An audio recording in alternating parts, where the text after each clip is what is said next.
Hello everybody, it's your pal Gracie over here, and this is another chiller speed paint, but I do have a bit to say about this one, so I'm doing a voiceover. I had an idea for two characters, and these illustrations were kind of me playing around with some ideas for them. These two characters are based on the concept I had, where one character has the ability to write whatever they want into creation, and the other one had the ability to draw whatever they want into creation. I know this is a thing that's been done quite a bit, but my idea is that they would be in a relationship, or at least have feelings for each other. I think the idea could make for a super cute story, and if I ever decide to make it into anything, it would definitely be a more slice of life sort of thing than anything. But yeah, I'm going to just be talking a little bit about each character in the drawing, so sit back and enjoy. The first character was the writer, and I wanted it to be in grayscale except for their eyes and this rose that would be being created from what they were writing. The main thing for this is I wanted the rose to look like it was being created by the words that the character was typing on their laptop. Of course, I wanted the colors to be sunsets, so I used the ones I had saved in my sunset color palette. I don't have names for these characters yet, but this character is non-binary, and I imagine that both of them go to some type of school. And I imagine them to be extremely quiet, but they can be more lively around people they know well, which isn't too many people because they don't really like socializing. They would rather write all day.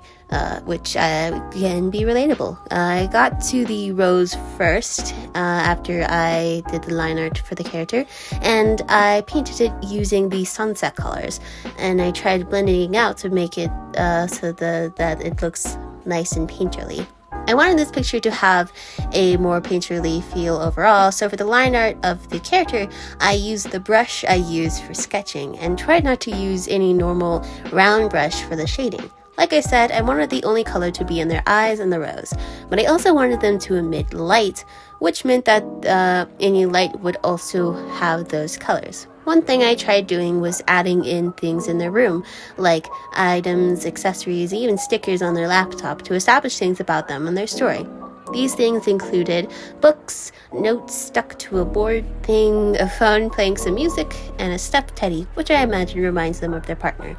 I rendered everything in a painterly way, but to add a little more texture, I used this hatching brush that I think is a default one in Clip Studio, and I used this brush a lot, so it was fun to use.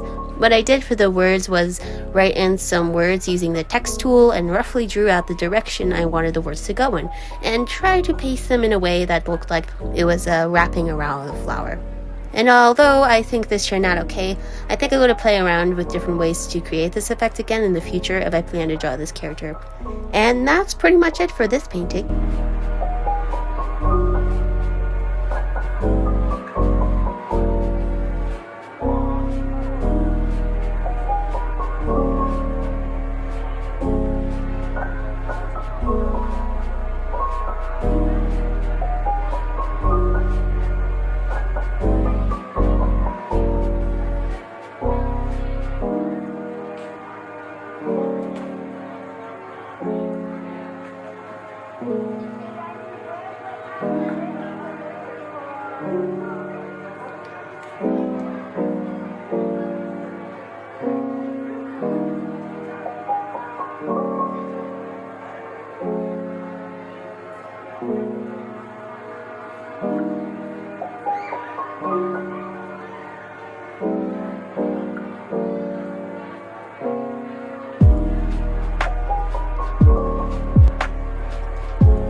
Now it's time for the artist.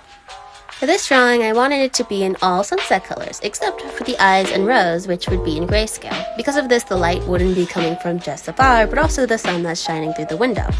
I had a bit of a harder time designing this character because I wasn't sure what hairstyle to give them and what colors would work well in certain areas. But once I got past the designing hurdles, everything else was really fun to do. I try working a little faster in this one because for some reason the file size was bigger and was causing my computer to slow down, so I didn't want it to crash before I was done. So I did forget a couple of details I wanted to add. I think maybe the reason why it was slowing my computer down was because I had the time-lapse feature on. And although that can be a useful tool for recording speed paints without having to worry about pausing or stopping your recording software, it can make the files extremely big, and my computer does not like that. So if you ever wanted to try that feature in Clip Studio, just be aware that if your computer does not like big files when you're doing your art, it might not be the way you want to go. But the details I did add were some different shaped pillows, a spiral notebook, some drawings on the wall, a dream catcher, and a cat that reminds the character of their partner. You might have been able to tell, but this character is much more happy and friendly, at least on the surface, and likes meeting new people. They're also non-binary as well, and you might have noticed that for this picture, I went with my normal illustrative style. The key thing for this picture was the flower as well, which I wanted to look like it was being created out of paint splashes. So I used the water brush to create the shapes and blocked them in with grayscale colors. I also played the lazy way by taking the flower from the last drawing, tracing over the line art with the brush I used for the rest of the line art, and then turned the saturation all the way down. I also used these colors for their eyes.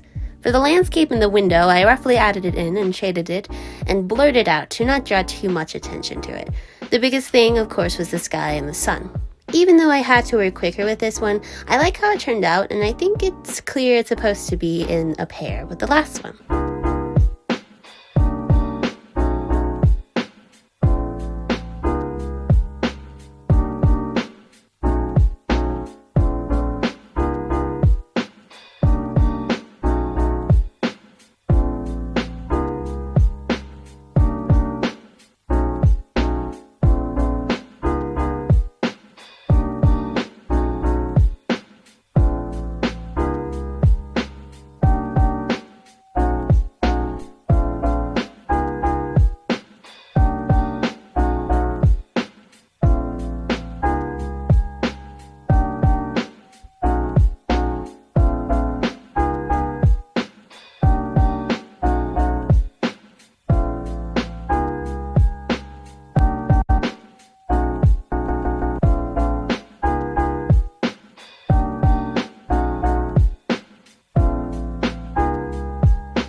And that was it for these two. I really like how these turned out, and I might play with these characters more in the future.